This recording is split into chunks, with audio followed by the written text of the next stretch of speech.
Bonjour, mesdames et messieurs. Permettez-moi de vous souhaiter d'abord la bienvenue dans le programme l'ASPAT séminaire. Donc, pour inaugurer ce cycle de séminaire, nous avons l'honneur d'accueillir une voix qui compte, une pensée qui éclaire et un parcours qui inspire. Professeur Souleywatt. Ce cycle de séminaire est porté par le laboratoire d'analyse des sociétés et pouvoirs Afrique Diaspora de l'ASPAT dans le cadre de son axe consacré aux politiques technologiques et à la souveraineté numérique. À travers cette initiative, le LASPAT attend interroger les trajectoires technologiques africaines en les remplaçant dans leur profondeur historique et dans les enjeux contemporains de pouvoir, de connaissance et de décision. Le thème de ce premier séminaire, historique et perspectives du spatial au Sénégal et en Afrique, nous invite à revisiter un long chemin, celui des débuts de la télédétection, des premières coopérations scientifiques, de la structuration des institutions jusqu'aux ambitions actuelles en matière de souveraineté spatiale. Le spatial, longtemps perçu comme un domaine lointain, s'impose aujourd'hui comme un pilier stratégique pour la gestion des territoires, des ressources, des risques et de l'avenir du continent. C'est dans cette continuité historique que s'inscrit le parcours du professeur Souleywatt, de ceux qui ont vu naître, grandir et se transformer le spatial en Afrique. Docteur d'État en sciences, en géosciences et télédétection. Formé à l'université Cheikh Anta Diop de Dakar et à l'École nationale supérieure de géologie, il a consacré plus de 4 décennies à la recherche, à la formation et à la structuration du champ géospatial. Fondateur du laboratoire de télédétection appliquée dès 2001, ancien directeur des études à l'Institut des sciences de la Terre, coordinateur du programme CORIT à l'UCAD et directeur fondateur du groupe Institut africain de géomatique. Le professeur Souleywatt a contribué de manière décisive à la formation des générations de chercheurs, d'ingénieurs et de décideurs africains. Mais au-delà des titres et des fonctions, il est de ceux qui regardent le ciel sans jamais perdre de vue la Terre. Là où certains voient des orbites, ils voient des trajectoires historiques. Là où d'autres parlent de satellites, ils interrogent des choix politiques, les dépendances technologiques et les futurs possibles pour l'Afrique.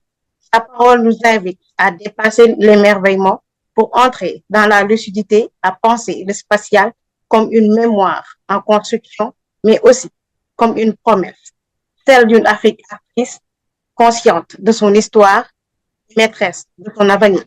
Professeur Souleywatt, en ouvrant ce cycle, vous ne nous parlez pas seulement du ciel, vous nous racontez d'où nous venons, vous nous aidez à imaginer où nous allons. C'est avec un immense plaisir et un profond respect que nous vous cédons la parole. Vous avez la parole, professeur Souleywatt. Merci beaucoup. Est-ce que d'abord tout le monde m'entend? Je veux me rassurer que ma voix est audible. Vous m'entendez, Madame Tal, Maguette? Oui, je vous entends, professeur. Ok, merci beaucoup. Alors, je voudrais, à l'entame de mon propos, adresser vraiment mes vifs remerciements au laboratoire LASPAT de l'UGB qui me donne l'opportunité de parler d'un sujet qui m'intéresse au plus haut niveau. En fait, parler de l'historique, des enjeux et des perspectives du secteur spatial en Afrique et au Sénégal est un sujet éminemment important. Et je voudrais d'abord saluer tous ceux qui nous suivent. Aujourd'hui, nous allons voir pourquoi l'espace n'est plus une frontière lointaine pour l'Afrique, mais un levier de développement immédiat et indispensable. Alors, pour vous en tenir sur ce sujet-là, je vous propose le plan suivant Je vais d'abord faire une rapide introduction sur les sciences et technologies spatiales. Ensuite, j'évoquerai des programmes que j'ai appelés précurseurs des programmes spatiaux de la Commission de l'Union africaine et qui partent du PUMA, AMES, MESA, GMS en Africa et Servir Africa. Ces programmes-là sont des programmes qui ont été donc les précurseurs avant qu'on ait vraiment des programmes déroulés par les agences spatiales nationales africaines. Ensuite, je viendrai aux agences spatiales nationales africaines et après, j'évoquerai la dernière née, la grande agence spatiale africaine continentale.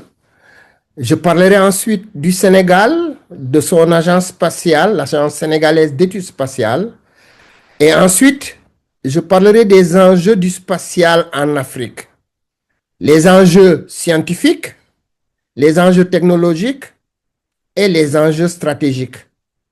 Et pour terminer, je parlerai des perspectives du spatial en Afrique. Voilà donc le plan de l'entretien que nous allons avoir cet après-midi. Mais avant d'entrer dans la stratégie, je voudrais rappeler que les technologies spatiales ne sont pas abstraites.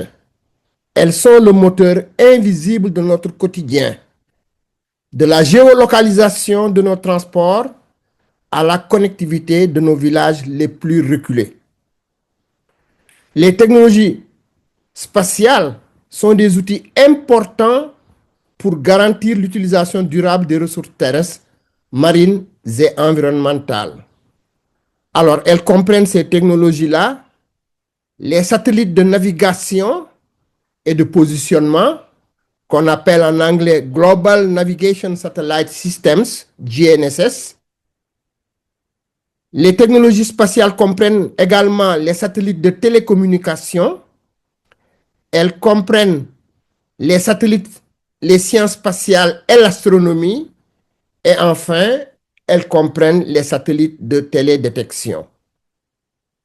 Alors, très rapidement, les satellites de navigation GNSS, ce sont des instruments de haute précision à couverture mondiale, c'est pourquoi on les appelle Global Navigation Satellite Systems, donc à couverture mondiale. Ils fonctionnent quelles que soient les conditions météorologiques.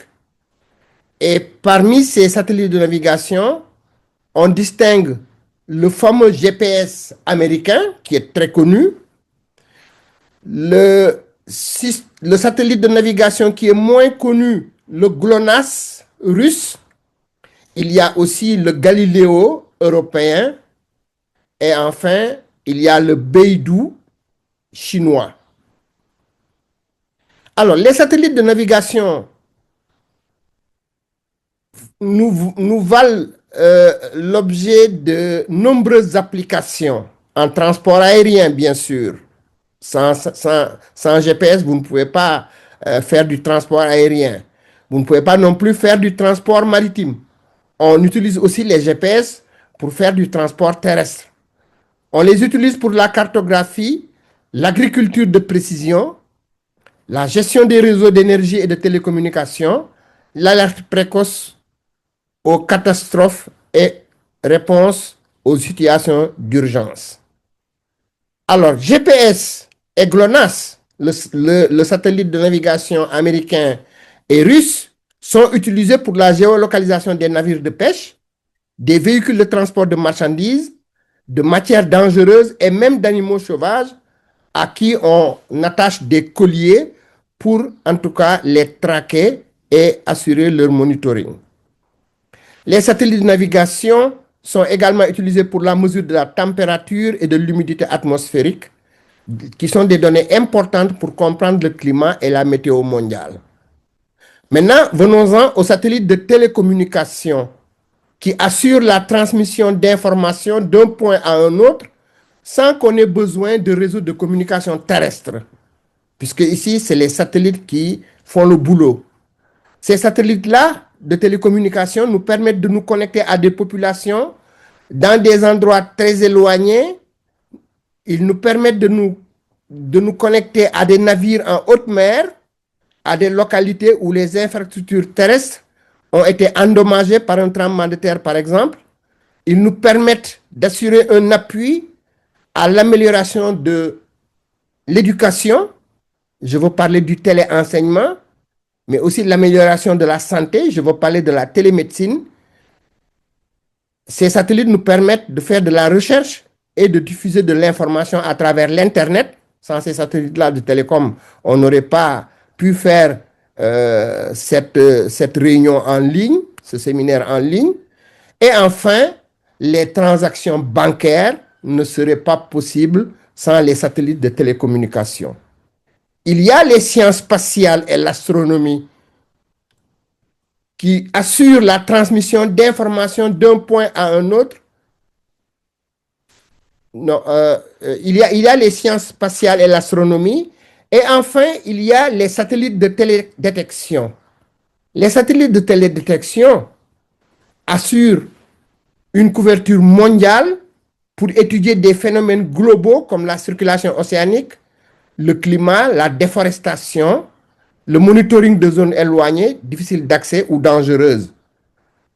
Ces satellites de télédétection nous assurent, nous fournissent de manière répétitive des données d'observation de la Terre sur de longues périodes et donc nous offrent la possibilité d'assurer un suivi des changements environnementaux, par exemple pour évaluer l'impact des processus naturels et anthropiques.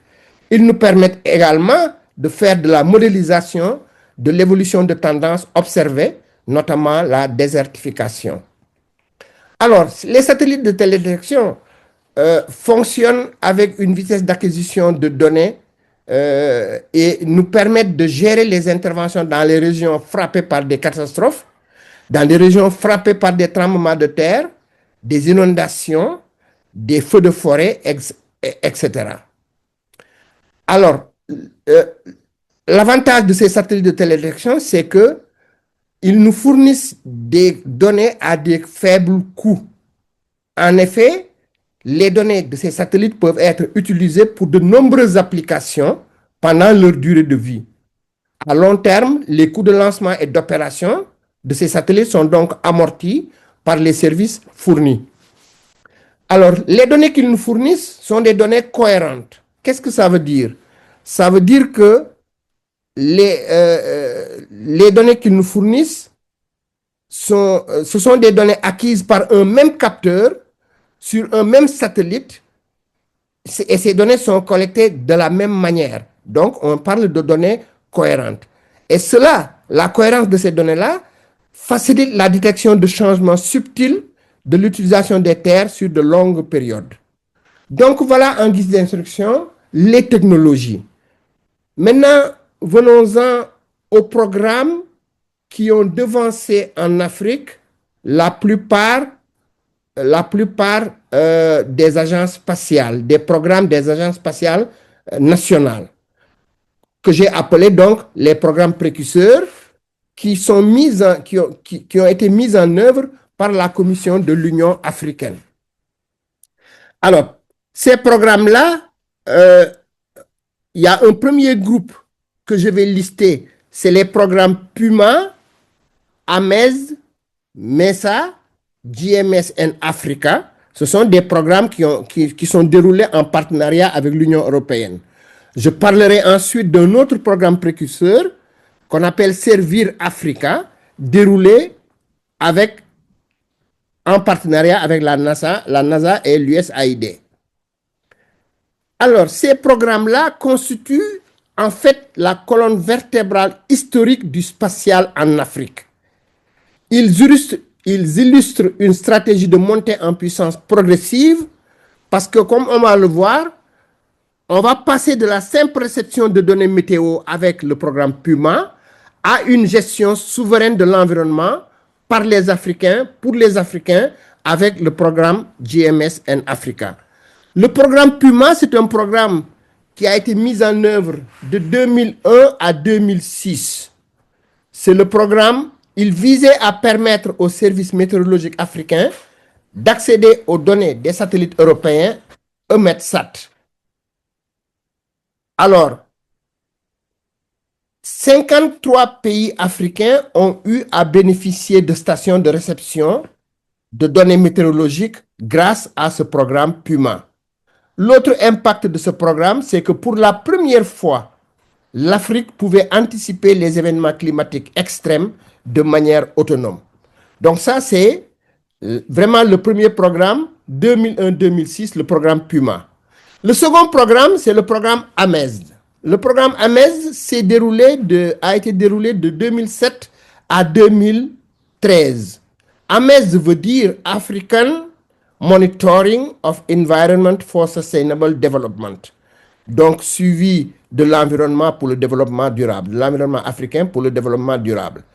Alors, c'est un programme qui a élargi le champ d'action au-delà de la météo.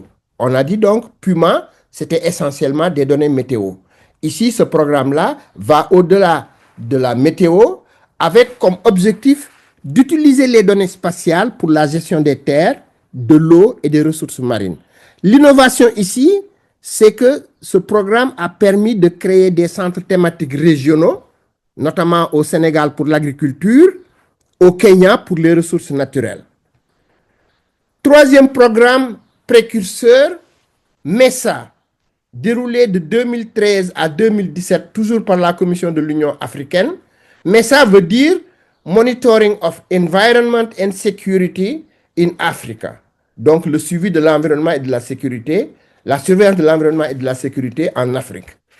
C'est un programme qui a permis de consolider les acquis du programme précédent en y ajoutant une dimension de sécurité et de décision politique.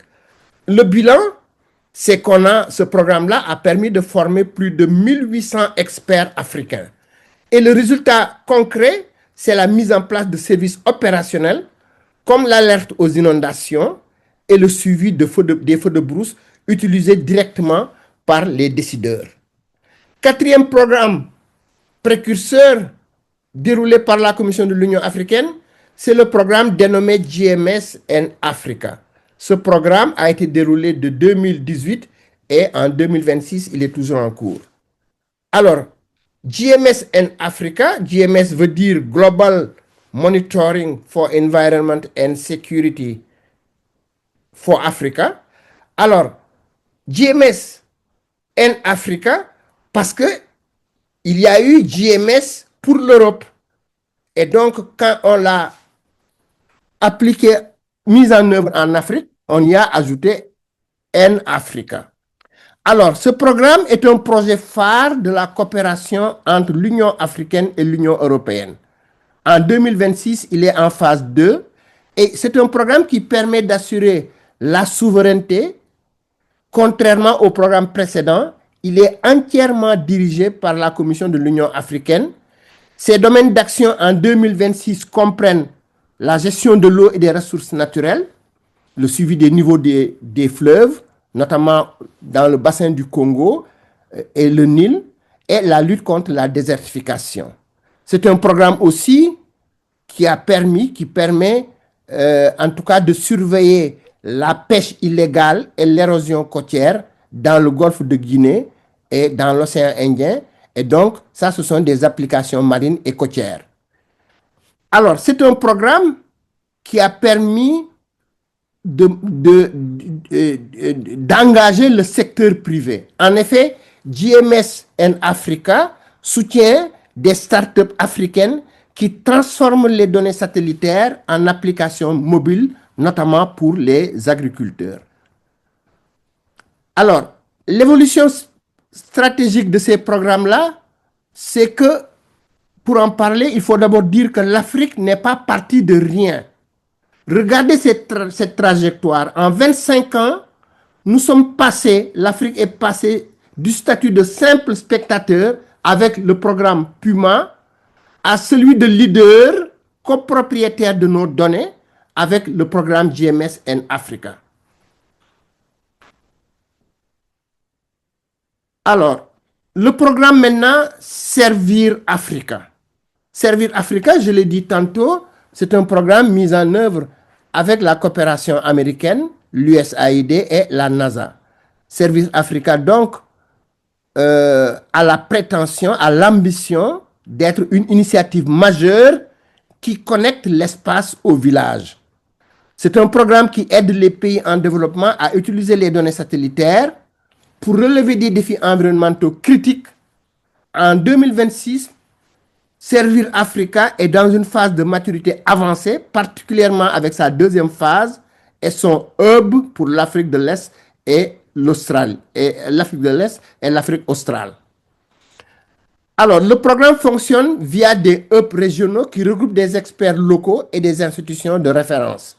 Vous avez Servir Afrique de l'Ouest, Servir West Africa.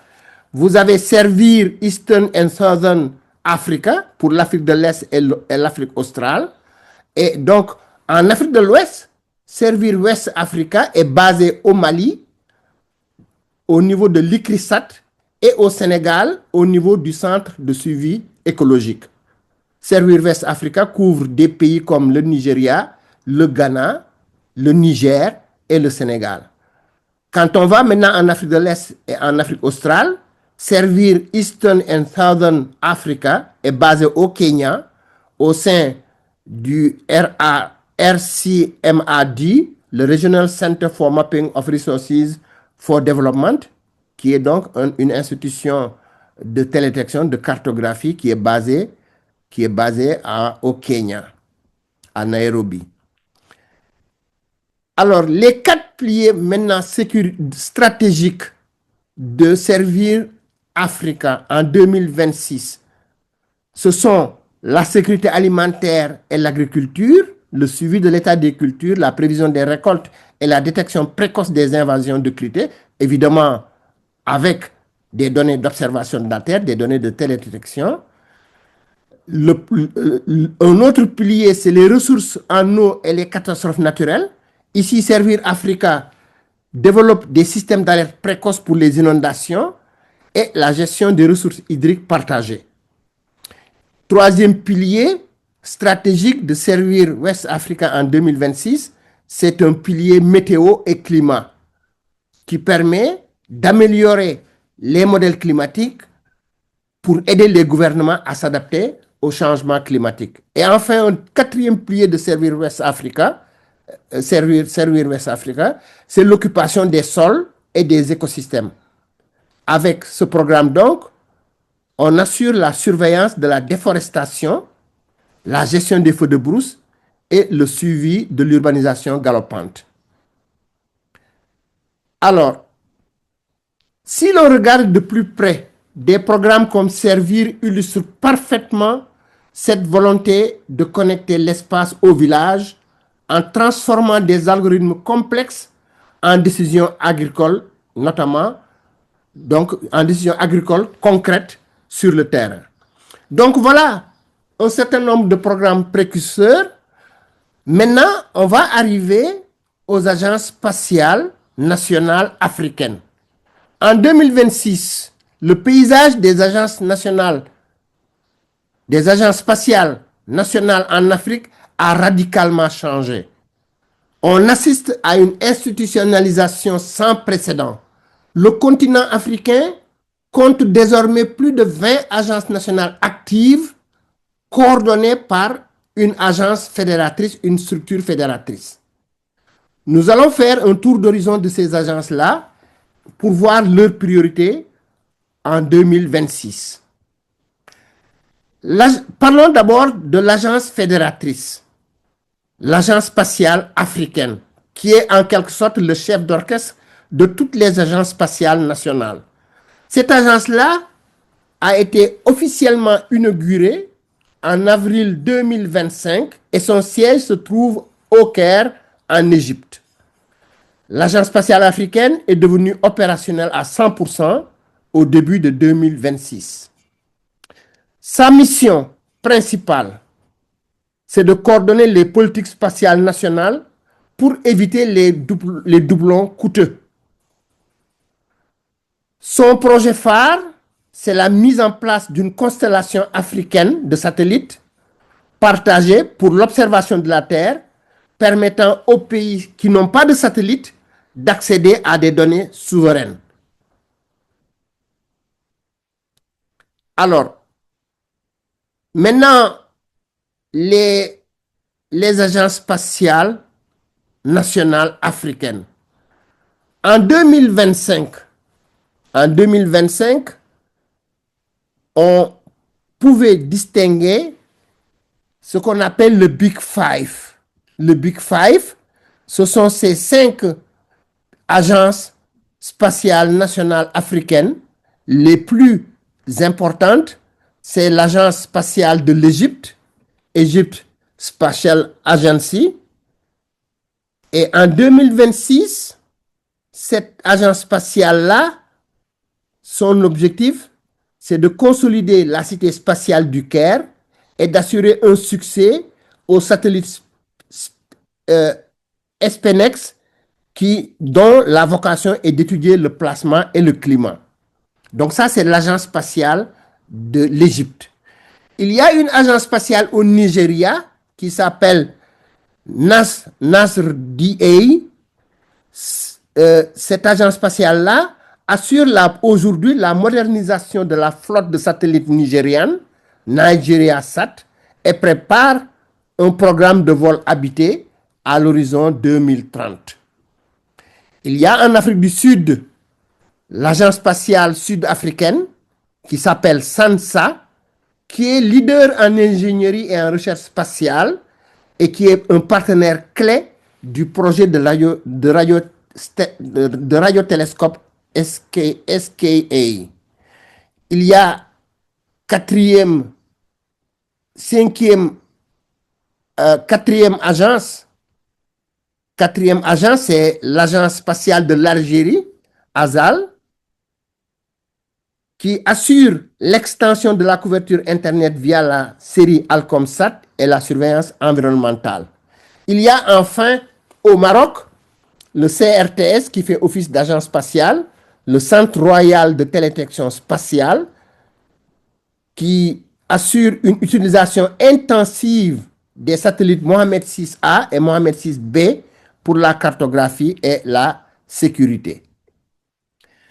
Maintenant, il y a des agences spatiales, à part le Big Five qu'on vient de lister dans ces pays-là, il y a des agences spatiales qui sont en pleine ascension, parmi lesquelles on peut citer l'agence spatiale, l'agence sénégalaise d'études spatiales, qui est l'agence spatiale donc du Sénégal, qui, après le succès de notre premier satellite sénégalais Gaindesat 1, fabriqué au centre spatial de l'Université de Montpellier, dans le cadre du projet SENSAT du ministère de l'Enseignement supérieur, de la Recherche et de l'Innovation du Sénégal, après donc le succès de ce premier satellite Gaindesat, l'agence spatiale sénégalaise est en train de monter en puissance. Elle mène une diplomatie spatiale très active depuis sa création en 2003 et elle a posé récemment la première pierre de la construction de l'Observatoire astronomique de Humboldt et elle s'apprête à lancer le processus d'élaboration de la politique et de la stratégie spatiale. L'année 2026 est une année de mise en œuvre de nombreux projets spatiaux, donc de l'Agence spatiale du Sénégal. Mais on va y revenir un peu plus tard. Alors, l'un des symboles les plus forts de la montée en puissance de cette agence-là est sans doute l'Observatoire astronomique du Sénégal, dont la première pierre a été posée à Humboldt. Cet observatoire-là, plus qu'un centre de recherche, c'est notre sentinelle au sol pour surveiller l'espace et former nos futurs experts astronomes sénégalais. Au Kenya, il y a aussi une agence spatiale qui est en train de monter en puissance, c'est la Kenyan Space Agency, qui est très active dans l'utilisation des données satellitaires pour l'agriculture de précision, avec sa série de satellites Taifa. Il y a enfin, parmi les agences spatiales qui montent en puissance en Afrique, il y a l'agence spatiale zambienne, ZAZA, et l'agence spatiale donc du Botswana. Ces deux agences-là multiplient les partenariats pour construire leur première station au sol et former leurs ingénieurs au niveau local. Ça donc, ce sont après les programmes spatiaux précurseurs déroulés par la Commission de l'Union africaine, voilà en Afrique un certain nombre, on a une vingtaine d'agences spatiales qui sont très actives, parmi lesquelles donc l'Agence spatiale du Sénégal. Maintenant, voyons voir les enjeux qui sont communs en 2026. Pour toutes ces agences-là, 3 priorités dominent l'agenda. La première priorité, c'est le New Space. De quoi s'agit-il? Il s'agit d'encourager les startups locales. Il y en a plus de 300 sur le continent africain. Les encourager donc à créer des applications basées sur les données spatiales. Alors, pour toutes ces agences-là, la deuxième priorité qui domine, c'est la volonté d'assurer une formation, la formation des cadres locaux. C'est la volonté de réduire la fuite des cerveaux en créant des pôles d'excellence régionaux, notamment comme au Ghana ou en Éthiopie. Troisième priorité, au niveau de toutes ces agences-là, c'est la diplomatie spatiale. Il s'agit de négocier des accords de lancement moins coûteux avec des partenaires comme SpaceX, comme l'Agence spatiale européenne, l'ESA, comme avec la Chine, tout en protégeant les orbites africaines de l'encombrement des débris. On va revenir maintenant à l'Agence spatiale africaine. Je l'ai dit tantôt, c'est une agence qui va coordonner l'ensemble des activités des agences spatiales nationales. Et c'est une agence qui a été inaugurée le 20 avril 2025 au Caire, en Égypte. Elle est l'organe de l'Union africaine chargé de transformer les ambitions spatiales du continent en une réalité coordonnée. Contrairement à la NASA qui gère ses propres missions d'exploration, l'Agence spatiale africaine fonctionne davantage comme un chef d'orchestre. Comme un chef d'orchestre un peu similaire au modèle de l'Agence spatiale européenne. Et chef d'orchestre de quoi? De l'ensemble des activités spatiales au niveau des 55 États membres de l'Afrique. Parce que l'ensemble des États africains sont membres de cette agence spatiale africaine qui est domiciliée donc en Égypte. Alors, un des enjeux, un des défis de cette agence-là, c'est d'unifier et de coordonner. Parce que jusqu'à récemment, les programmes spatiaux africains, notamment des pays comme le Nigeria, l'Afrique du Sud, l'Égypte, le Kenya, les programmes spatiaux de ces pays-là se développaient jusqu'ici en silo. Et donc, l'Agence spatiale africaine doit assurer la coordination des activités de ces agences-là pour éviter des doublons, pour éviter des investissements à perte, en tout cas pour coordonner les activités de ces agences-là. L'Agence spatiale africaine doit aussi assurer la mutualisation des ressources en centralisant les efforts pour éviter que chaque pays ne dépense des ressources limitées pour créer la même technologie. L'Agence spatiale africaine doit aussi assurer l'harmonisation des politiques spatiales en Afrique. Elle doit veiller à ce que les régulations spatiales nationales soient compatibles. Elle doit facilitant ainsi les projets transfrontaliers. L'Agence spatiale africaine doit garantir la souveraineté des données. L'Afrique, en effet, consomme énormément de données satellitaires, des données d'ordre météorologique, des données satellitaires sur l'agriculture, sur la sécurité. Et ces données-là sont achetées très cher, à prix d'or, à l'étranger. Et donc, le défi, c'est d'assurer la souveraineté des données. Alors, comment faire?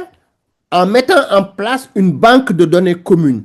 L'Agence spatiale africaine travaille à la création d'une infrastructure qui va permettre de collecter, de traiter et de partager les données satellitaires entre pays africains. Ça participe donc vraiment de la garantie de la souveraineté sur les données satellitaires. L'Agence spatiale africaine va aussi faciliter une prise de décision autonome. L'objectif est que les gouvernements africains puissent décider eux-mêmes de leur politique agricole ou environnementale en se basant sur des données made in Africa. Alors, les rôles stratégiques majeurs de l'Agence spatiale africaine sont de porter une voix unique sur la scène mondiale. En effet, sur le plan diplomatique, l'Agence spatiale africaine doit pouvoir donner à l'Afrique un poids qu'aucun pays ne pourrait lui donner seul. Donc, porter une voix unique sur la scène mondiale. Assurer les négociations internationales, l'Agence spatiale africaine représente le continent auprès de l'ONU, de l'Organisme des Nations Unies, auprès aussi des autres agences telles que la NASA, l'Agence spatiale européenne, l'Agence chinoise. Et là, l'Agence spatiale africaine défend l'accès équitable aux orbites et aux fréquences. L'Agence spatiale africaine assure aussi les partenariats stratégiques, par exemple, le programme de partenariat entre l'Afrique et l'Union européenne, qui a été lancé en 2025 avec 100 millions d'euros, est désormais géré via ce cadre multilatéral que représente l'Agence spatiale africaine. Alors, l'Agence spatiale africaine doit aussi stimuler l'industrie africaine et le talent local en termes de spatial. L'Agence spatiale africaine ne se contente pas seulement de faire de la politique, elle est aussi un moteur économique. Elle soutient le secteur privé spatial en Afrique en favorisant l'émergence de start-up africaines dans le domaine du New Space. Elle soutient la formation, le capacity building, en coordonnant des programmes éducatifs pour former la prochaine génération d'ingénieurs et d'astrophysiciens sur le sol africain, notamment via la Cité spatiale du Caire. Alors, maintenant, nous allons parler de l'Agence sénégalaise d'études spatiales. Donc, depuis 2023, avec la création de l'ASES, l'Agence sénégalaise d'études spatiales, le Sénégal a changé de dimension. Ce n'est plus seulement une ambition, c'est une réalité opérationnelle qui est portée par une diplomatie spatiale très active.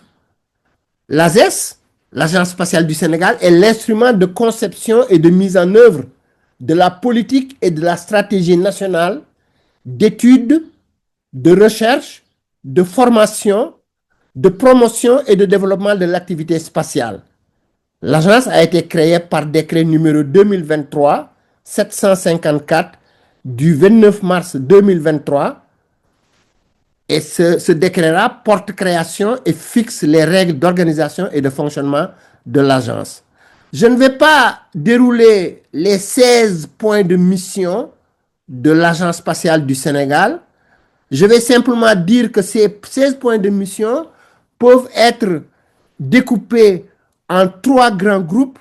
Le premier groupe, c'est le groupe de gouvernance, parmi lesquels le premier point de mission, qui est extrêmement important, c'est la mission d'élaborer et de proposer au gouvernement du Sénégal les éléments d'une politique et d'une stratégie nationale dans le domaine du spatial et d'en assurer l'exécution. Ce premier point de mission va être mis en œuvre très bientôt. Dans les prochains mois qui vont venir, l'Agence spatiale du Sénégal va inviter en atelier l'ensemble de l'écosystème spatial du Sénégal pour mettre en œuvre le processus d'élaboration de la politique et de la stratégie spatiale du Sénégal. Alors, il y a un autre point en matière de gouvernance, c'est l'élaboration de la feuille de route et des programmes de développement des activités spatiales nationales dans le court, moyen et long terme. Il y a la mise en œuvre, un autre point Il y a la mise en œuvre des programmes annuels et pluriannuels de développement des activités spatiales nationales en relation avec les différents secteurs concernés et pour en assurer le suivi et l'évaluation. Je ne vais pas... Ensuite, il y a un autre groupe, c'est le groupe des applications et des services. Et un troisième groupe de mission, c'est le groupe capital humain et employabilité. Je ne vais pas m'attarder sur ces points de mission-là. De toutes les façons, on les aura dans le document que je vais remettre au laboratoire. Maintenant, quelques activités de l'agence spatiale qui a été créée donc en 2023. Il y a eu la première édition du dialogue Union européenne-Union africaine qui a été organisée à Dakar, ici, par l'Agence spatiale du Sénégal, en partenariat, bien sûr, avec la Commission de l'Union européenne et avec l'Union européenne et la Commission de l'Union africaine. La première édition donc du dialogue spatial Afrique-Europe. Cette activité-là a eu lieu, s'est déroulée, alors elle s'est déroulée du 24 au 26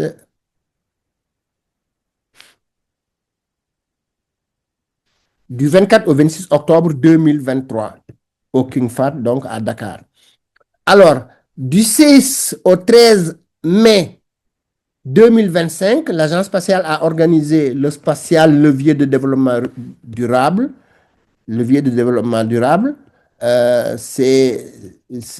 Cette activité-là a permis à l'Agence spatiale donc de faire le tour du Sénégal.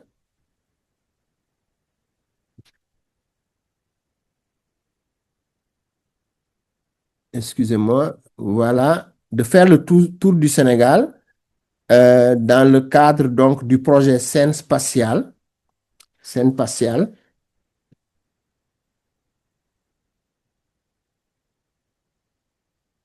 Alors, c'était dans le cadre de la Sénégal Space Week, l'Agence spatiale du Sénégal a eu à organiser le symposium spatial du 15 au 16 mai 2025. Voilà donc un certain nombre d'activités déroulées par l'Agence spatiale. Maintenant, venons-en aux enjeux scientifiques, technologiques et stratégiques du spatial en Afrique.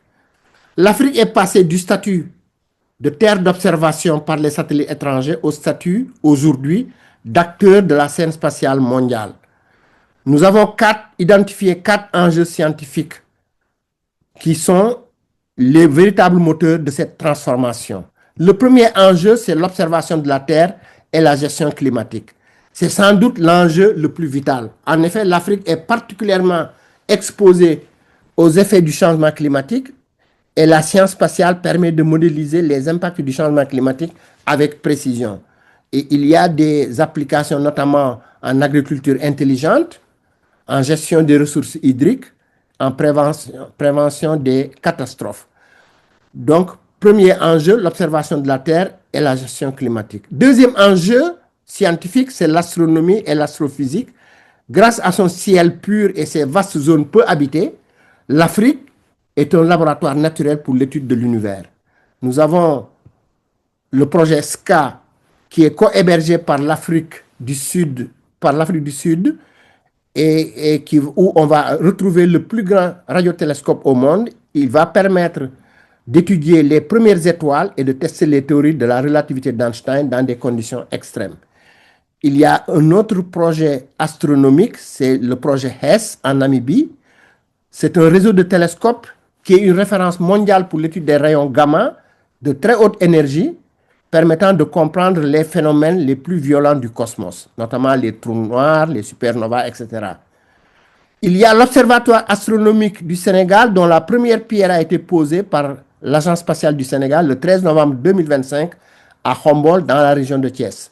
Cet observatoire-là sera un centre de recherche et de formation qui va être équipé de télescopes de 600 mm et de télescopes C14. Et ce centre-là ambitionne de devenir un hub scientifique en Afrique de l'Ouest. Troisième enjeu, c'est la recherche fondamentale et la microgravité. Avec l'émergence de programmes de nanosatellites Les universités africaines, notamment au Kenya, au Nigeria, en Égypte et au Sénégal, entrent dans la recherche expérimentale en utilisant les CubeSats, recherche expérimentale dans les biotechnologies, dans les sciences des matériaux. Quatrième enjeu, c'est la souveraineté des données, data science. L'enjeu scientifique ici, c'est l'enjeu de la donnée. Jusqu'ici, l'Afrique dépendait des données fournies par la NASA, par l'ESA, par d'autres agences spatiales à travers le monde. Et l'enjeu, c'est de former des scientifiques africains capables de traiter et d'interpréter les images satellites brutes pour créer des modèles adaptés aux réalités géographiques du continent.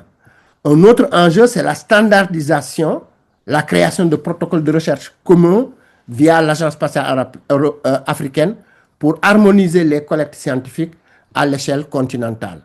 Mais attention, ici, il y a le phénomène qui est un défi majeur, le défi du brain drain, la fuite des cerveaux. En effet, si on ne crée pas des infrastructures de recherche locales assez solides, nous ne pourrons pas retenir nos ingénieurs et nos docteurs sur le continent. Maintenant, les enjeux technologiques du spatial en Afrique. Nous avons identifié 4 piliers technologiques qui vont permettre à l'Afrique de s'affranchir de la dépendance étrangère et de construire une infrastructure adaptée au contexte africain. Le premier pilier, c'est la maîtrise de la technologie des nanosatellites.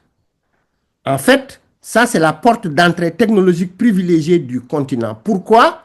Parce que les nanosatellites, les CubeSats, leur fabrication est moins coûteuse, plus rapide à concevoir et ils permettent un apprentissage accéléré. Grâce à leur miniaturisation, l'enjeu, c'est de passer de l'assemblage de kits importés à la conception de composants propres. L'enjeu aussi, c'est d'assurer, de mettre en place des constellations locales de nanosatellites, de CubeSats, plutôt que d'essayer de mettre en orbite un seul gros satellite. Des pays comme l'Afrique du Sud développent des constellations de petits satellites, comme la constellation MDASat, pour une surveillance maritime en temps quasi réel. Un autre pilier, c'est le développement du segment sol. Ça, c'est extrêmement important. Pour avoir un satellite ne suffit pas. Il faut pouvoir le piloter et recevoir ces données sans passer par des serveurs tiers. Il faut avoir des stations de réception en construisant des antennes et des centres de contrôle nationaux pour garantir la souveraineté de données. Il faut mettre en place des data centers et des clouds spatiales pour stocker et traiter des téraoctets d'images satellites localement pour alimenter les ministères sectoriels notamment. Troisième pilier, c'est l'autonomie de lancement. Ça, c'est le Graal technologique du continent. Actuellement, presque tous les satellites africains sont lancés par SpaceX, par Arianespace ou bien par la Chine. Or, il s'agit de faire en sorte que plusieurs pays, dont Djibouti et l'Égypte, qui explorent la construction de bases de lancement, puissent mettre ensemble les ports spatiaux, spaceports. La position proche de l'équateur est un avantage technologique majeur car elle permet de lancer des satellites avec moins de carburant en profitant de la rotation de la Terre.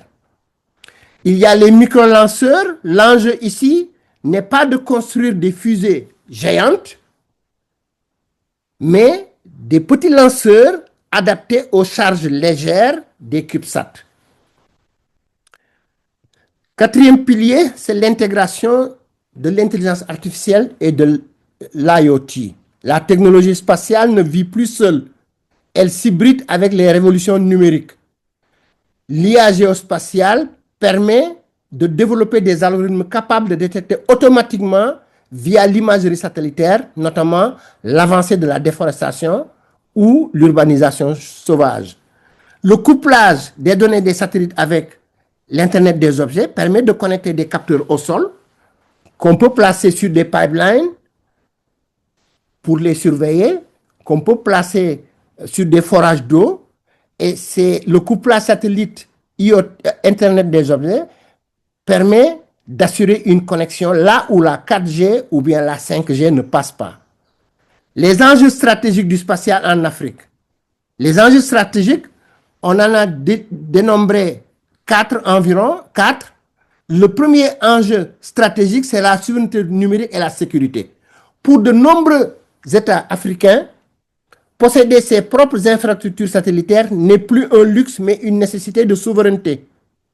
C'est ça qui va assurer l'indépendance des données en réduisant la dépendance vis-à-vis des opérateurs étrangers pour les communications critiques et la surveillance, assurer la sécurité nationale en utilisant des satellites pour le contrôle des frontières, la lutte contre le terrorisme et la surveillance maritime. Assurer le contrôle de l'information en assurant la continuité des services Internet, surtout après des incidents majeurs qui peuvent, de rupture de câbles sous-marins qui sont survenus ces dernières années. Donc voilà un certain nombre voilà au niveau de la souveraineté numérique des enjeux stratégiques donc de souveraineté numérique et de sécurité. Autre enjeu stratégique, c'est le levier de développement économique. Contrairement aux puissances historiques qui sont portées par l'exploration lointaine, l'Afrique privilégie un spatial utile qui est tourné vers les besoins terrestres immédiats. On parle de l'agriculture de précision en optimisant les récoltes et la gestion des ressources en eau grâce à l'observation de la terre pour assurer essentiel pour la sécurité alimentaire, la gestion du climat, la gestion climatique, pour assurer la surveillance de la déforestation, anticiper les sécheresses et gérer les catastrophes naturelles, notamment les inondations. L'inclusion numérique, connecter les zones rurales enclavées où la fibre optique est trop coûteuse à déployer. L'institutionnalisation et l'unité.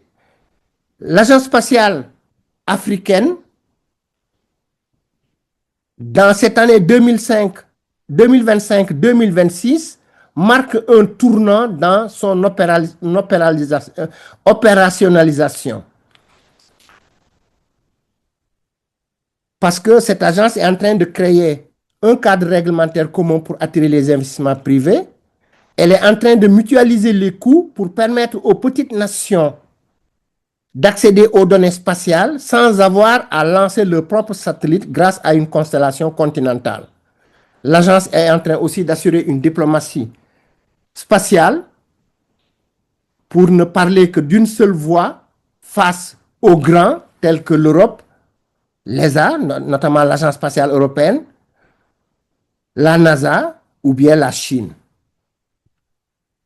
Alors, quatrième enjeu stratégique, c'est la compétition géopolitique mondiale. L'Afrique est devenue un terrain de compétition pour les puissances spatiales mondiales, notamment la Chine, la Russie, l'Occident, les États-Unis et l'Europe. Ça aussi, donc, c'est un enjeu stratégique. Les perspectives maintenant du spatial en Afrique. L'Afrique ne se contente plus d'être une simple consommatrice de services spatiaux étrangers. Elle a désormais opté pour une transition majeure vers une autonomie technologique et un marché intérieur robuste. Voilà les perspectives clés qui structurent aujourd'hui le secteur spatial africain. Une explosion du nombre de satellites made in Africa. D'ici 2030, les prévisions indiquent que plus de 125 nouveaux satellites auront été lancés par des nations africaines, contre environ 60 en 2024. Des pays comme le Sénégal, avec Gainesat 1, l'Éthiopie, le Kenya, l'île Maurice entrent dans le club spatial grâce aux nanosatellites, qui sont beaucoup moins coûteux à produire. On observe un transfert de compétences massif. L'objectif n'est plus seulement d'acheter un satellite clé en main à la Chine ou à la France, mais de l'assembler et de le tester sur le sol africain, comme c'est le cas au Nigeria ou en Afrique du Sud. Autre enjeu stratégique, autre perspective, c'est l'intégration par l'Agence spatiale africaine qui a été donc installée en Égypte en 2025 et, et l'Agence spatiale africaine change la donne pour les 5 prochaines années. Pourquoi? Parce qu'elle va permettre le partage des données avec une perspective majeure qui est la création d'un cloud spatial africain qui va permettre aux pays n'ayant pas de satellite d'accéder aux données d'observation de la Terre pour diverses applications, notamment l'agriculture, l'urbanisme, etc.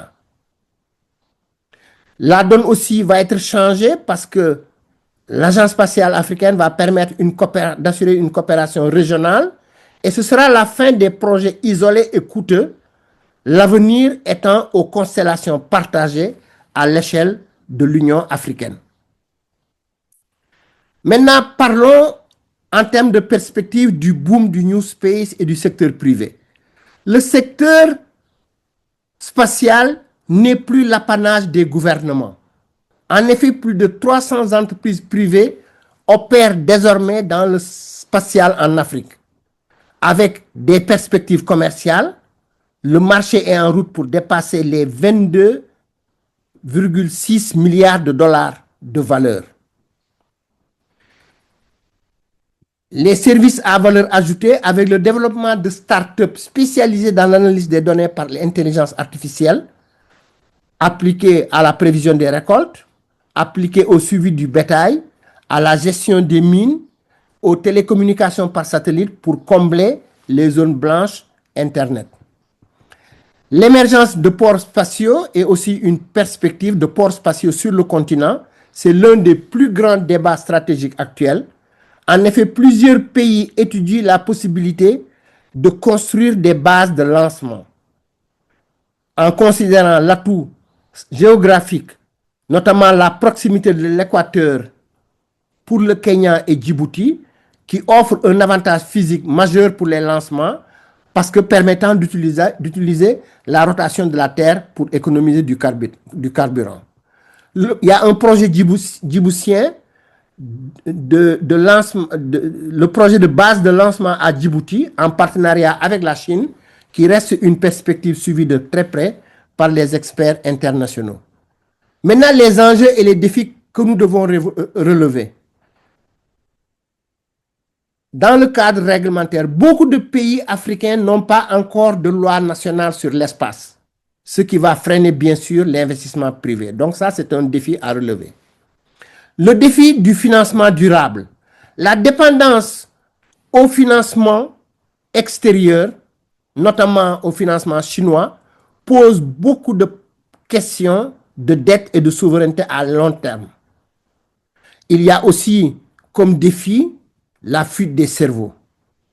En effet, il va être difficile de retenir les ingénieurs formés localement en Afrique face aux offres des géants mondiaux, notamment SpaceX, NASA, l'Agence spatiale européenne, etc. Maintenant, on va conclure sur l'Afrique, nouvelle frontière du spatial.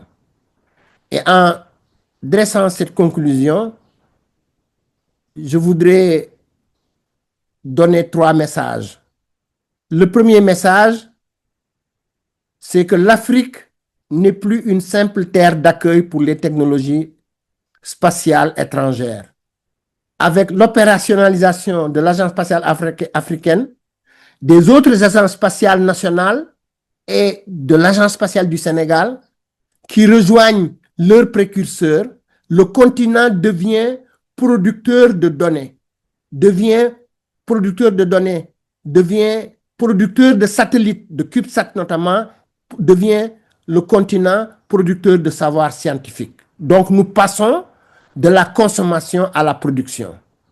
Le continent africain, autre message que je voudrais partager, c'est le message du spatial utile comme moteur de développement.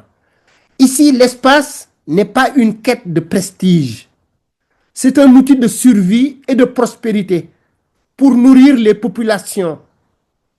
C'est un outil de survie et de prospérité, pour protéger l'environnement, le climat, pour connecter les territoires, notamment avec les télécoms.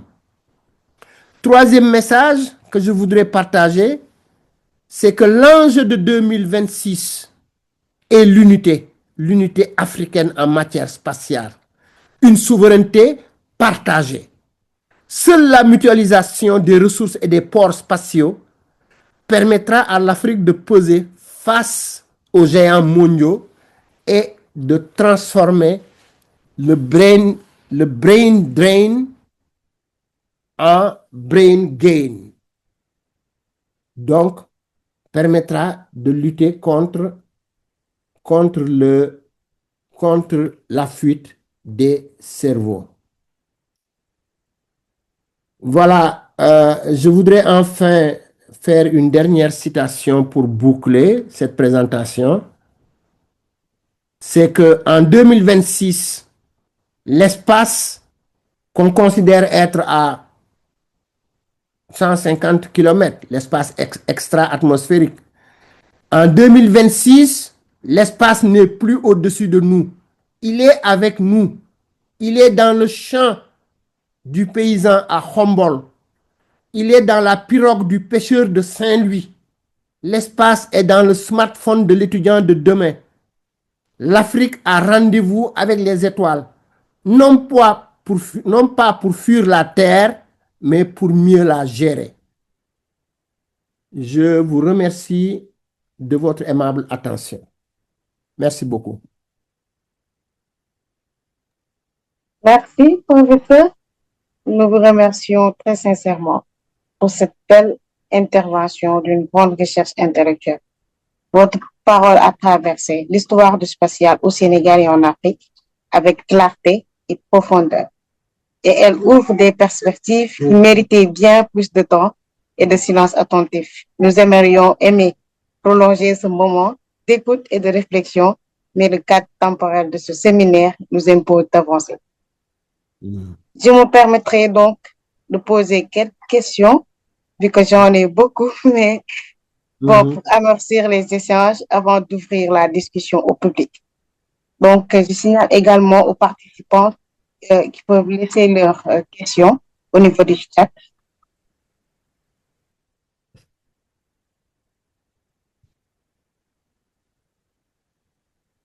Professeur, moi, je vais d'abord commencer par le nanosatellite lancé par le Sénégal grâce au projet SENSAT.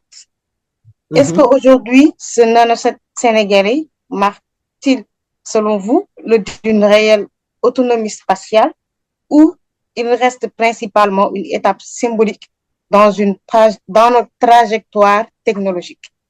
Voilà. Sinon, je peux répéter la. C'est les deux. C'est les deux. J'ai bien compris la question, Maguette. C'est les deux. C'est à la fois symbolique, mais c'est aussi très utile. Parce que le GAINDESAT 1 permet de collecter à chaque fois que le sat qu'il est au-dessus de Diamniadio, permet de collecter les données de la DGPRE. La DGPRE, c'est la Direction de gestion et de planification des ressources en eau, permet de collecter les données de l'Office des lacs et cours d'eau. Et la collecte de ces données-là n'était pas assurée avec un satellite. Parce que les instruments, les capteurs sont installés sur le terrain et notre satellite GAINDESAT les récupère régulièrement pour les transmettre via des balises, des installations sur le terrain, pour les transmettre à leurs propriétaires, notamment la DGPRE et l'Office des lacs et cours d'eau. Donc, vous voyez que c'est très utile. Mais en même temps, c'est très symbolique parce que ce n'est pas un satellite d'observation de la Terre, ce n'est pas un satellite qui va nous fournir des images du Sénégal qu'on va traiter pour extraire de l'information utile. Sa charge utile ne convient pas à cette activité-là, mais c'est un début extrêmement important. Sa mise en œuvre a permis de former des ingénieurs, de jeunes ingénieurs sénégalais, et donc c'est un début très encourageant. Il y a Gaindesat 2 qui est programmé, mais ces mini-satellites-là, ces CubeSat, vont être importants à mettre en œuvre parce que le savoir-faire va se développer. Et ici, nous avons Gaïnesat 1, c'est un satellite 1U, un satellite de 10 cm, c'est un cube de 10 cm de côté. Mais demain, on pourra certainement faire des CubeSat beaucoup plus grands qui puissent embarquer, des charges utiles et pourquoi pas donc des charges utiles qui vont faire de l'observation de la Terre. Donc c'est un début à la fois symbolique mais très utile avec l'Agence spatiale du Sénégal. Maintenant, il y a des programmes donc de conception et de mise en œuvre, de lancement de satellites beaucoup plus élaborés. Mais ça, on y reviendra plus tard certainement. D'accord. Donc, merci, professeur. Donc, la deuxième question serait, aujourd'hui, quelles conditions institutionnelles et scientifiques doivent être réunies pour que l'Agence sénégalaise d'études spatiales devienne un acteur stratégique durable au niveau africain? Au niveau africain. Mais l'Agence spatiale du Sénégal a été créée seulement en 2023. Si je me rappelle bien, au mois de mars 2023. Nous sommes en début d'année 2026. Déjà, l'agence a eu à abriter une activité internationale, le dialogue spatial entre l'Union européenne et l'Union africaine. Déjà, l'agence spatiale sénégalaise a eu à organiser un symposium spatial. L'agence spatiale a eu à dérouler une importante activité de diplomatie spatiale. Pour se faire connaître, aujourd'hui, le Sénégal est présent partout où on discute de spatial à travers le monde. L'Agence spatiale du Sénégal, après avoir mis en œuvre cette diplomatie spatiale, est prête à dérouler en 2026 un certain nombre de projets qui sont dans le pipeline et qui vont être déroulés en 2026. Mais ce qui est extrêmement important, c'est que l'agence spatiale va lancer bientôt le processus d'élaboration de la politique et de la stratégie spatiale du Sénégal pour un peu organiser l'activité spatiale au Sénégal. L'Agence spatiale du Sénégal a signé les accords Artemis. L'Agence spatiale du Sénégal est partenaire avec la Chine d'un grand programme spatial.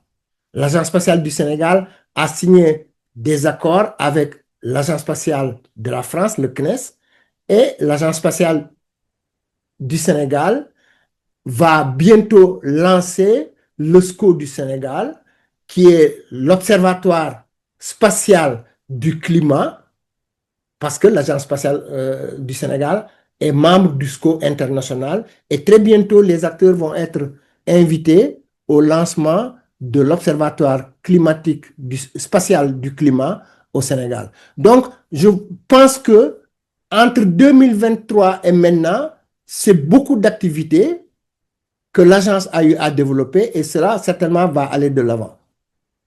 Et on l'a dit tout à l'heure aussi, l'Agence spatiale du Sénégal a posé la première pierre de la construction d'un important observatoire, l'Observatoire astronomique du Sénégal à Khombol. Et il y a d'autres projets qui sont en cours qui vont être déroulés. Parfait. Merci, professeur. Donc, une dernière question avant de passer au chat. Et aujourd'hui, quelles sont les stratégies mises en place pour que les données spatiales africaines restent sous contrôle local et ne dépendent plus uniquement des satellites étrangers? Je crois que j'en ai parlé. Oui, mais il y a en Afrique des champions. J'ai parlé du Nigeria, j'ai parlé de l'Égypte. Il y a en Afrique des champions. J'ai parlé de l'Algérie. qui ont des satellites d'observation de la Terre qui sont en orbite, qui produisent leurs données. Seulement, je l'ai dit, ces agences-là fonctionnent en silo. Elles fonctionnent toutes seules. Et c'est la mission de l'Agence spatiale africaine que de coordonner leurs activités et notamment de permettre le partage de ces données-là. Les données fournies par les satellites nigériens, égyptiens, algériens, marocains, etc., ces données satellitaires-là ne sont pas assez partagées. Et c'est la vocation de l'Agence spatiale africaine que de permettre cette harmonisation, ce partage-là. Ensuite, être autonome par rapport aux données des satellites étrangers, ce n'est pas une vision à très court terme. Pourquoi? Parce que vous ne pouvez pas... je prends le programme Landsat, je prends le programme Copernicus, qui sont de très grands programmes satellitaires, qui sont en orbite, qui fournissent des données à l'ensemble de la planète. Ce n'est pas la peine, en tout cas, et qui sont des données satellitaires que vous pouvez acquérir gratuitement. Ce n'est pas la peine de se dire, voilà, nous, on va être autonome, on ne va pas prendre ces données-là. On va produire les données qui nous intéressent en mettant en orbite nos satellites. Et surtout, grâce à la coopération, je pense qu'il faut que, je l'ai dit à la fin, il faut que les pays africains se mettent ensemble pour lancer ensemble des satellites. Parce qu'un gros satellite, ça coûte les yeux de la tête et certainement, ce n'est pas à l'ordre du jour. Maintenant, les CubeSat, les mini-satellites, sont des satellites qui peuvent régler des problèmes locaux, et c'est des satellites qu'on peut fabriquer à moindre coût, qu'on peut lancer à moindre coût, et je pense aussi que ça aussi c'est l'une des voies de solution pour assurer la souveraineté de l'Afrique en matière de données satellitaires.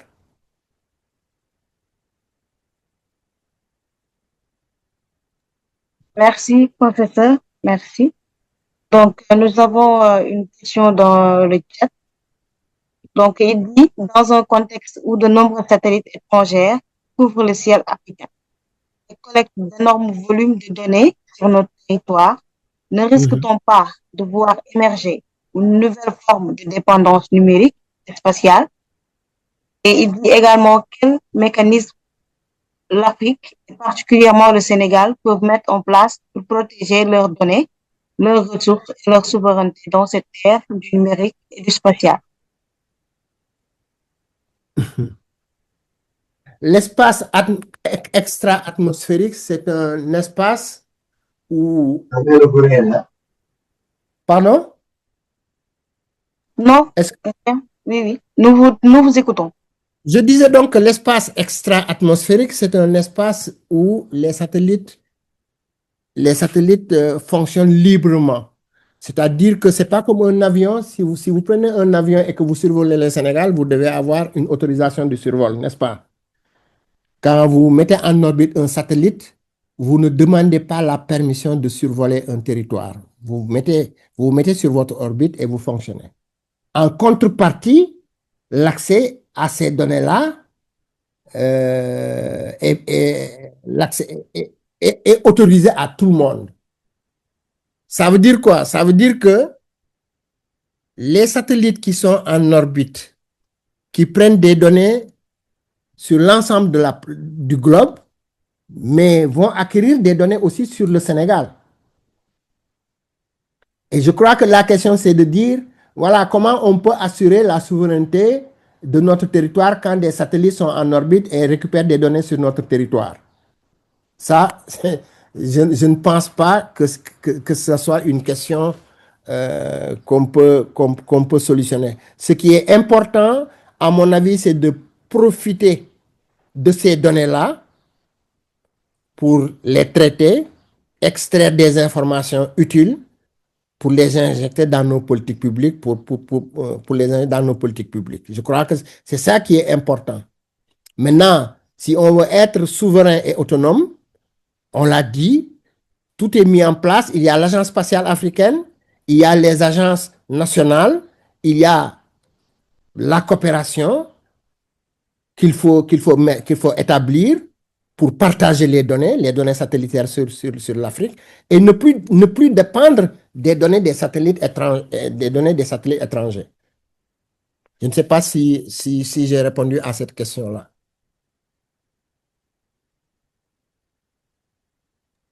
Oui, professeur, merci. Une autre question, c'est quelle stratégie aujourd'hui mettre en place pour retenir les potentiels africains? Parce que dans votre présentation, par exemple, vous avez eu à parler des potentiels qui rejoignent la plupart l'étranger, alors qu'on peut bel et bien venir servir l'Afrique. Mais je l'ai dit dans mon intervention, il faut mettre en place les infrastructures qui permettent à nos ingénieurs, à nos docteurs de s'épanouir, de travailler. C'est comme ça seulement qu'on peut garder nos ingénieurs et nos docteurs. Et je disais que c'est tout le sens de la construction de l'Observatoire astronomique du Sénégal à Khombol. C'est un observatoire, non seulement les Sénégalais pourront y être formés en astronomie, mais même des chercheurs étrangers viendraient à Khombol au Sénégal pour y travailler avec leurs homologues sénégalais. C'est comme ça, il nous faut des infrastructures, des infrastructures. Si on veut garder nos cadres, si on veut garder nos ingénieurs, si on veut garder nos docteurs, il ne suffit pas de les former, mais pour les garder, il faut mettre en place des infrastructures pour qu'ils puissent en tout cas travailler et valoriser leur talent et leur savoir-faire. Encore merci infiniment, professeur. Donc, docteur Sall, si vous n'avez pas d'intervention ou d'autres intervenants. Oui, merci beaucoup, Maguette. Donc, bon, on est désolé déjà, je pense qu'il y a eu un problème technique qui nous a tous sortis subitement du séminaire. Donc, c'est indépendant de notre volonté, mais ce sont les risques du direct. Mais j'aurais effectivement eu une intervention. Donc, moi, je suis le docteur Amadou Siressal, hein, directeur scientifique au niveau du LASPAD, en charge de l'axe politique, technologique et souveraineté dans lequel s'inscrit le présent séminaire. Donc, déjà, présenter au nom du LASPAD nos remerciements à l'endroit du professeur Souley Wade d'avoir accepté de présider ce séminaire-là avec des informations qui étaient très riches, hein, et très intéressantes. On a énormément appris et je pense même que dans vos réponses, vous avez répondu à une bonne partie des interrogations que j'avais personnellement qui concernent principalement la souveraineté, parce que bon, déjà c'est un des piliers de l'axe que je dirige, et justement toutes les politiques qui doivent être mises en place doivent intégrer justement cette composante-là de la souveraineté. Mais on en arrive à se demander finalement est-ce que la notion que nous avons de la souveraineté, est-ce que c'est la bonne? Ça veut dire que est-ce que la souveraineté finalement ne relève pas d'une certaine utopie vu la dépendance, le retard que les pays africains et le Sénégal en particulier ont accusé. Euh, et donc, la dépendance que nous avons vis-à-vis justement des pays extérieurs, est-ce que cela peut nous permettre de prétendre à une souveraineté à court et moyen terme? Donc déjà, ça, c'est un premier aspect. Mais donc, ce que je comprends du coup, et donc j'aimerais que vous puissiez m'édifier là-dessus, c'est est-ce que la souveraineté finalement dans le cadre spatial ne réside pas dans justement la maîtrise de l'espace en tant que tel, mais plus des moyens qui sont mis en œuvre pour traiter les données que l'on pourrait avoir de ces satellites.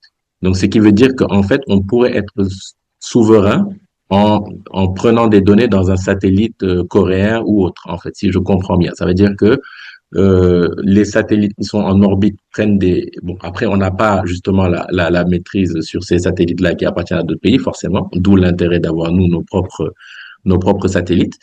Mais si je comprends bien, les données, le satellite, ça veut dire le satellite sénégalais peut prendre des données d'un pays n'importe où dans le monde, Et donc, pour ce qui est du Sénégal, avoir la souveraineté, ce serait d'avoir, nous, les moyens de pouvoir exploiter les données qui seraient collectées. Parce que si on récupère des données et que finalement, on est obligé de faire appel à l'expertise étrangère pour pouvoir exploiter ces données-là, de fait, on est en train un peu de diluer cette souveraineté-là, parce que souvent, cela s'accompagne un peu de contrepartie. Et donc, est-ce que justement, si on n'arrive pas à se mettre à niveau dans les autres domaines connexes, justement, qui nous permettent d'exploiter les données spatiales, est-ce qu'on pourrait prétendre à cette souveraineté? Donc voilà un peu moi ma crainte, Mhm, ma problématique. Je mhm, ne sais pas si vous mhm. avez bien compris, mais Oui, c'est un peu oui, ça mon inquiétude. mhm, Merci, professeur. j'ai bien compris. Mais ce que je voudrais dire, c'est que la souveraineté ne se décrète pas. Elle se construit par étapes. La première étape, c'est la souveraineté des données. Pour cela, il faut posséder le satellite et les stations au sol, comme à Humboldt, par exemple, pour l'astronomie. Posséder le satellite et les stations au sol pour que personne ne puisse nous couper l'accès à nos propres informations. Parce que si on n'a pas de station au sol pour capter des données de satellite qui passent au-dessus du Sénégal, mais celui qui met en orbite le satellite pour nous couper l'accès à ces données-là. Or, les données au-dessus du Sénégal, ce sont nos propres informations. Donc, la solution, c'est que nous possédions nos propres satellites. Mais posséder le satellite, ce n'est pas seulement ça. Il faut d'abord avoir les stations au sol. Il est beaucoup plus facile de construire des stations au sol dans un premier temps que de construire des satellites. Ça va venir. Donc, la souveraineté se construit par étapes, ndànk. L'autonomie de lancement, quand on aura nos satellites et nos stations au sol. Avoir le satellite, l'avoir construit, maintenant il faut le lancer. On n'a pas de lanceur, on n'a pas de fusée pour mettre en orbite le satellite. Donc l'autonomie de lancement est l'étape suivante.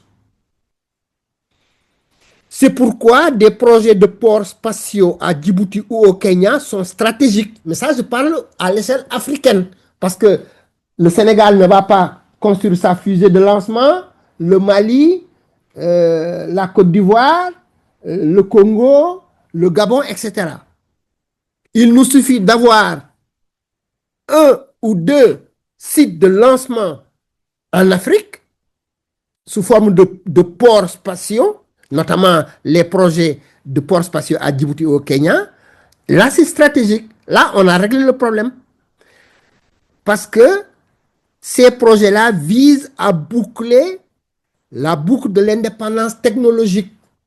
Si on arrive à avoir, en nous mettant ensemble avec notre agence spatiale continentale, l'agence spatiale, et les pays, les agences et les pays qui n'ont pas d'agence, si on se met ensemble de manière stratégique, on peut assurer l'étape suivante qui est l'étape de lancement. Donc, je répète, c'est par étape qu'on doit construire l'autonomie, la souveraineté. Première étape, mettre en place des stations au sol pour pouvoir récupérer les données satellitaires.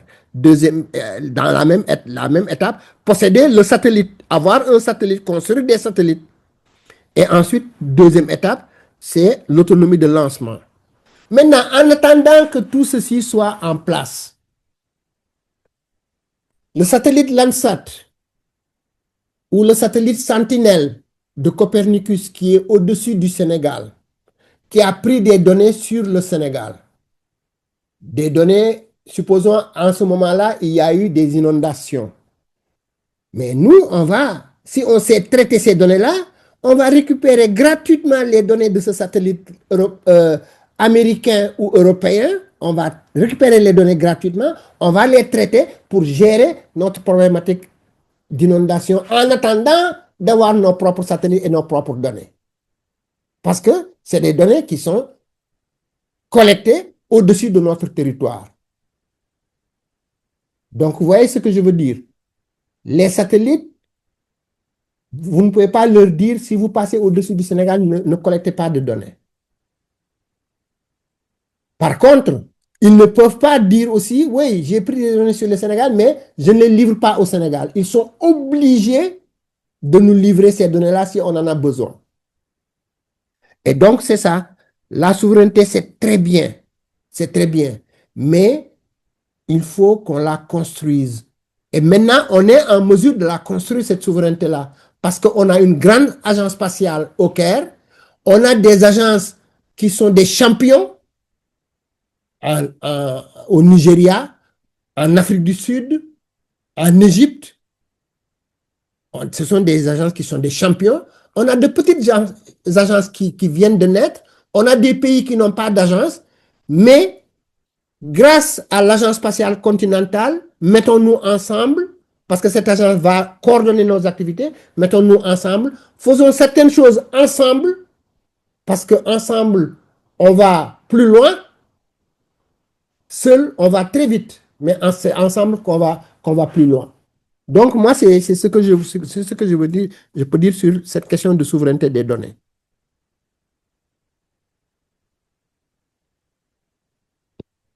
Alors, autre question, j'espère que...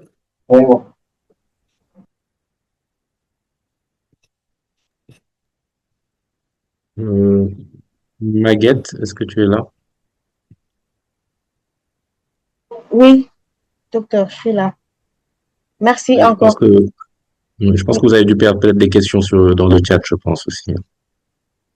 Oui, il y en avait, mais avec la coupure de la connexion, j'ai perdu les messages du chat.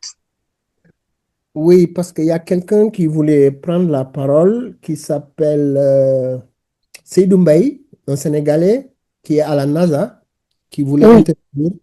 Maintenant, je ne sais pas, est-ce, est-ce que... Je lui envoie un message, je lui dis de se reconnecter. S'il se reconnecte, ça doit être bon. oui, parfait. Je suis en train de lui envoyer un message. Voilà, c'est le brain drain, hein, c'est la fuite des cerveaux. C'est un Sénégalais qui est à la NASA. S'il vous plaît. Mais certainement, s'il trouvait moyen, les infrastructures et l'environnement nécessaire, il ne serait pas à la NASA. En tout cas, le fait qu'il soit actuellement à la NASA, c'est bien, il va gagner de l'expérience, mais après, il faut qu'on puisse le récupérer. Voilà, je lui ai envoyé un message, j'espère qu'il va se connecter. Je vais même essayer de l'appeler pour voir s'il va réagir.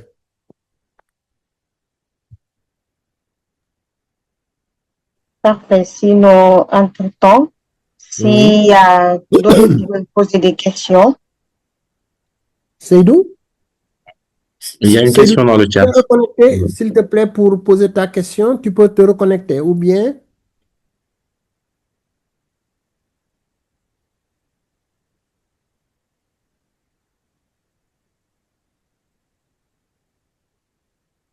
Ah, d'accord, d'accord. D'accord, d'accord. On se reprend plus tard après. Non, non, non, c'est pas encore fini.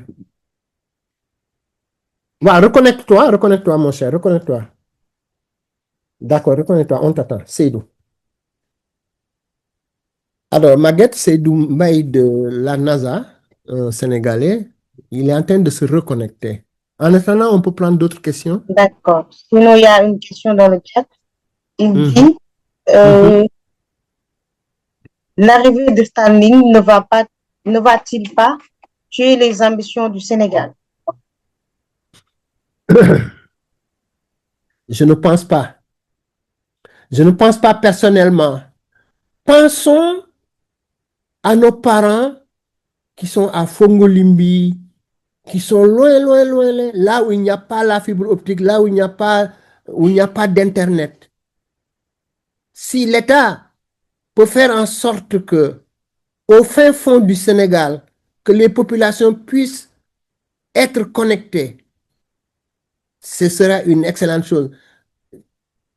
Ça ne freine pas les ambitions du Sénégal.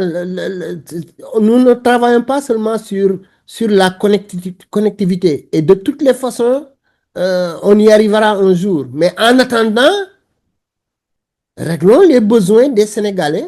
Si des Sénégalais ont besoin de se connecter, on ne va pas leur dire, ah, attendez, non, non, non. Le Sénégal, on a une agence, on va développer la connectivité par satellite nous-mêmes. Donc, ne vous connectez pas à un autre satellite. Non, je pense que ça, ce n'est pas juste.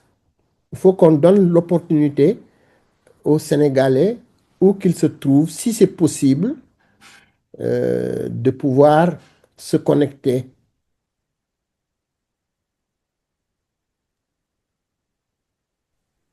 D'accord. Donc peut-être qu'en attendant euh, que le prochain intervenant se connecte, s'il n'est pas encore connecté. Euh, Mhm. donc vous savez qui s'appelait? Seydou Mbaye. Seydou Mbaye, je vois qu'il est en ligne. Je vois qu'il est en ligne. Il est en ligne. Ah, ok. On va l'accepter alors.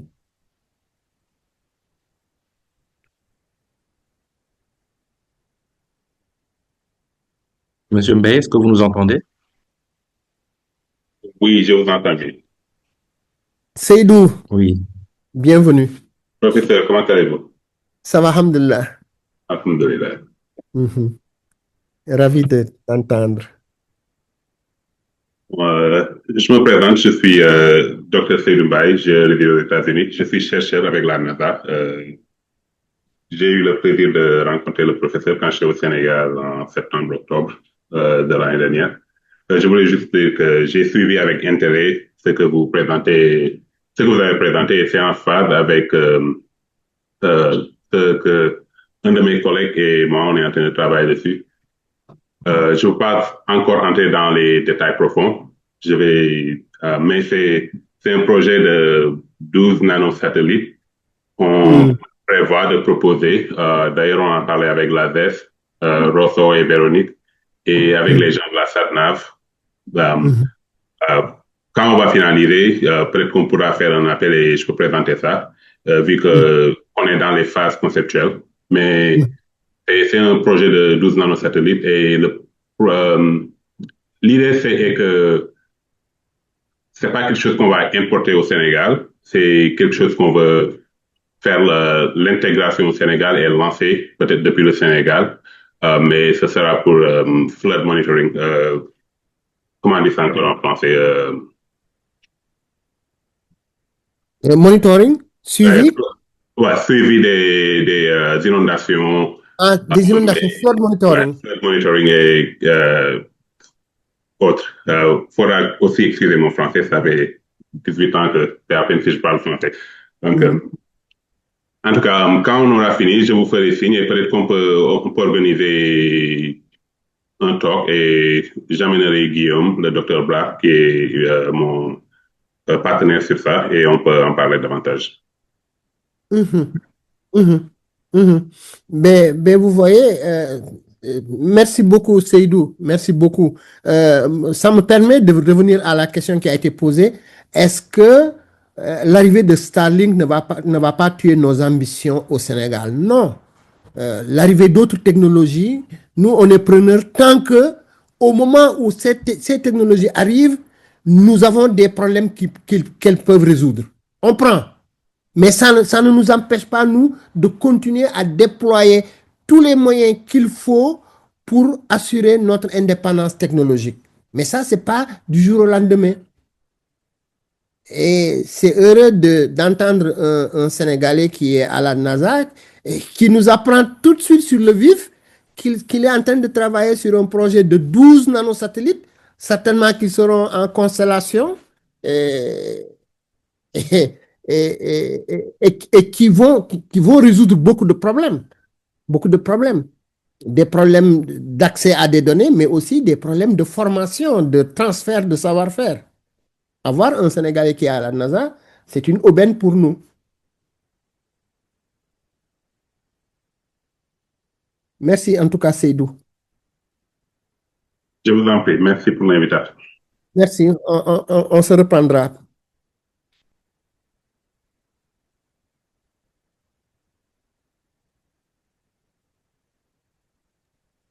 Merci encore, professeur. Merci à Dr Seydou Mbaye.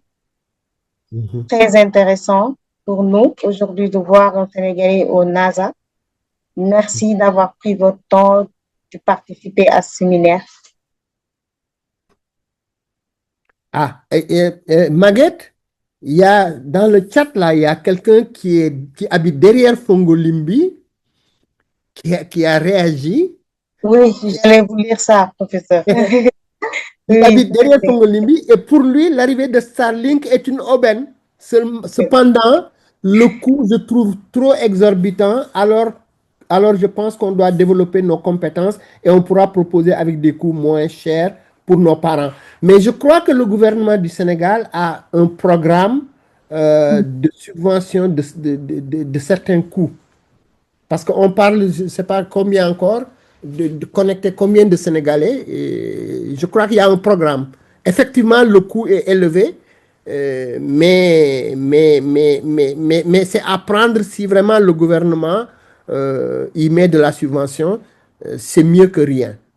C'est mieux que rien. Parce que ne pas être connecté, c'est pas bon aujourd'hui, au XXIe siècle. Alors, il y a Mohamed Ndiaye qui dit que pour garantir une souveraineté spatiale durable et un impact réel sur le développement, l'Afrique devrait-elle prioriser des programmes satellitaires nationaux ou mutualiser ses ressources à travers une stratégie spatiale continentale intégrée? Merci. Sera-t-il plus stratégique et économiquement viable pour des pays comme le South Africa? Malheureusement, je ne peux pas bouger ça. Oui, à un moment donné, quand j'ai délivré des messages, pour le Sénégal d'investir dans la construction d'un satellite national ou de privilégier une approche collaborative à travers une flotte satellite continentale portée par l'Agence spatiale africaine.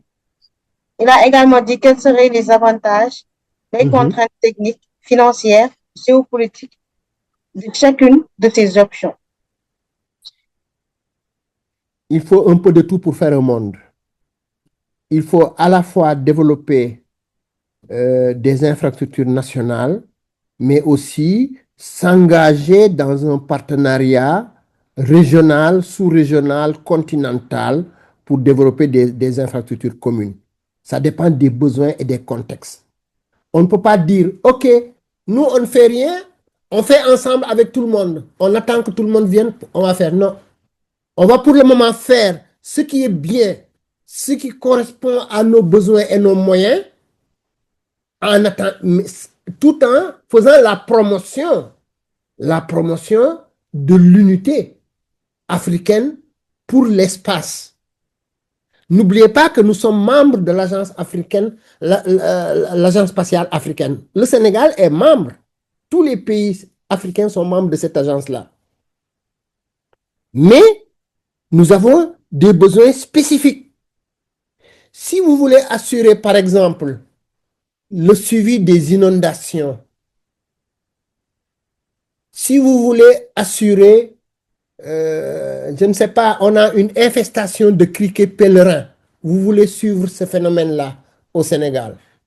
Si vous voulez assurer la surveillance, la sécurité de nos installations d'exploitation de gaz et de pétrole offshore, c'est là où avoir nos propres données revêt de l'importance. Parce que les données des autres satellites ne passent pas tous les jours au Sénégal. Or, la répétitivité temporelle, la résolution temporelle, la fréquence de passage est importante si on veut suivre certains phénomènes qui sont très dynamiques. S'il y a un feu de brousse, vous voulez suivre le feu de brousse et y apporter des solutions. Vous ne pouvez pas attendre un satellite étranger qui va passer tous les 3 jours ou tous les 4 jours. C'est là où vous avez besoin de votre propre infrastructure. Et si on a une constellation de satellites, si un satellite passe aujourd'hui et 30 minutes après, un autre satellite de la constellation passe, là, on accroît la résolution temporelle. Et donc, si le phénomène est très dynamique, on peut le suivre grâce à ces données-là. Vous voyez ce que je veux dire? Il ne faut pas qu'on soit très tranchant pour dire, OK, nous, on va investir dans l'unité pour faire ensemble avec les autres Africains. Ça, on va le faire. Mais cela ne nous empêchera pas de développer nos propres technologies, nos propres infrastructures. Parce que aussi, n'oubliez pas, le fait de fabriquer un CubeSat a permis de former des jeunes Sénégalais qui étaient déjà ingénieurs, mais on les a formés dans d'autres domaines qui concernent la fabrication du satellite.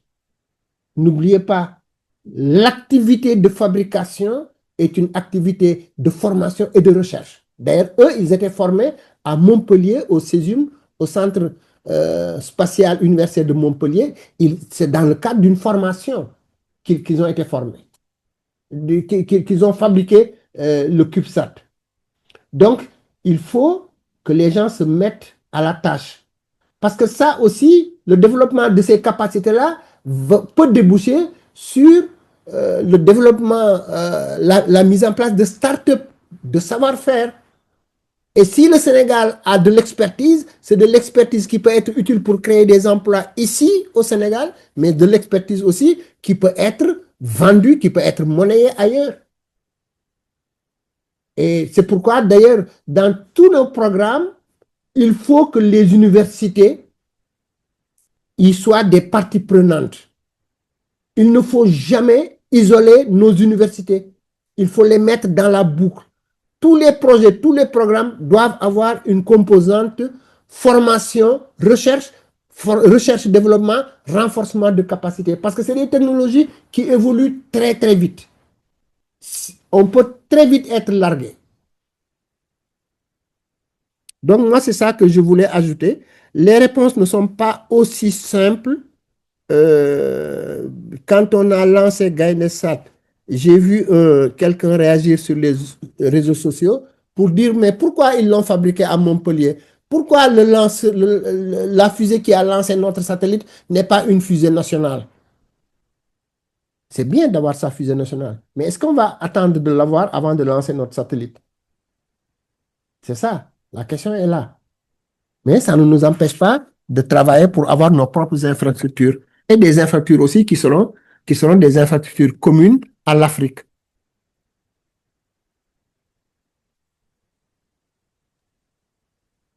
Merci encore, professeur. Donc, je pense que là, vous avez terminé.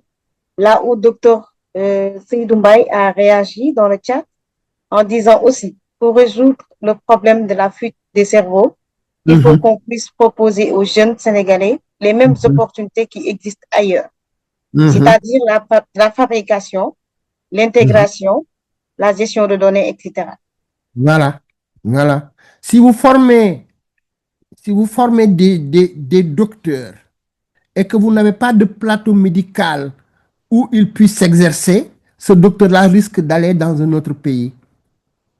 Si vous formez un ingénieur en maintenance d'infrastructures satellitaires et qu'il n'a pas ici les infrastructures satellitaires en question, il risque d'aller dans un autre pays. D'autant plus que maintenant, le monde est un village planétaire.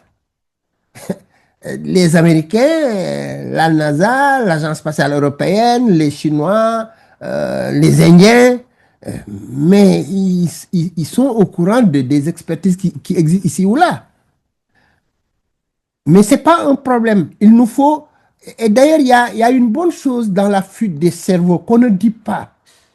Le cerveau qui part dans un autre pays, il va acquérir de l'expérience et du savoir-faire et du réseau. Regardez Seydou Mbaye, qui est en train de travailler sur des nanosatellites dont il veut faire bénéficier son pays. Où est-ce qu'il a appris ça? Peut-être pas au Sénégal. Il a fait combien d'années aux États-Unis? 18 ans. Donc, parfois, les cerveaux qui s'exilent peuvent avoir du bien dans les réseaux dont ils peuvent faire profiter leur pays, mais aussi, à un moment donné, ils peuvent avoir des relations, ils peuvent avoir des projets, et ces projets, le pays va en profiter. Donc, ce n'est pas si mauvais que ça. L'essentiel, c'est que nous devons travailler à mettre en place les infrastructures qu'il faut. Et je crois qu'on est sur la bonne voie parce que Nous avons une agence spatiale qui n'a été créée qu'en 2003.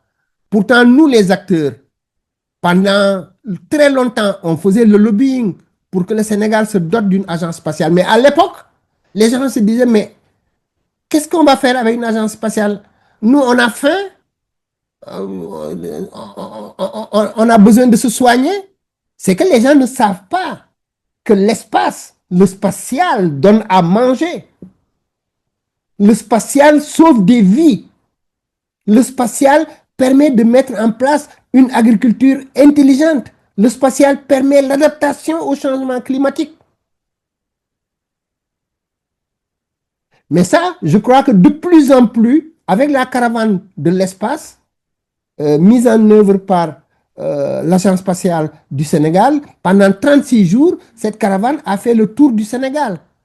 Et les jeunes scolaires, de plus en plus, il faut les prendre comme cible pour qu'ils s'intéressent aux sciences en général.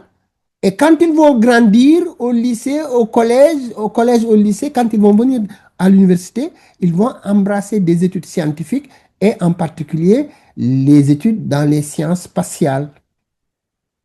C'est comme ça qu'on peut développer la ressource humaine. Moi, j'ai l'habitude de dire qu'au Sénégal, la meilleure ressource que nous avons, c'est la ressource humaine. Ce n'est pas la ressource naturelle. Ce n'est pas l'or. Ce n'est pas les cacahuètes. C'est les ressources humaines sénégalaises qui sont d'une très, très grande qualité et qui sont partout. Regardez, Seydou Mbaye qui a participé tout à l'heure, il est à la NASA. Il y en a eu d'autres.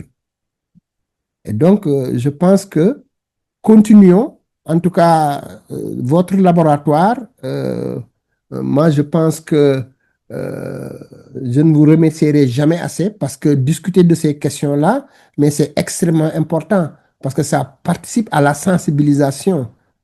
Ça participe à montrer que l'espace, mais ce n'est pas du luxe aujourd'hui. L'espace, ce n'est pas du luxe. Et l'espace, ce n'est pas seulement aller sur la Lune. C'est aussi aller sur la Lune. Mais l'espace aussi, c'est récupérer les données des satellites, les coupler avec l'intelligence artificielle et voilà, attaquer des problématiques de développement socio-économique, de développement durable. C'est ça aussi, c'est l'espace.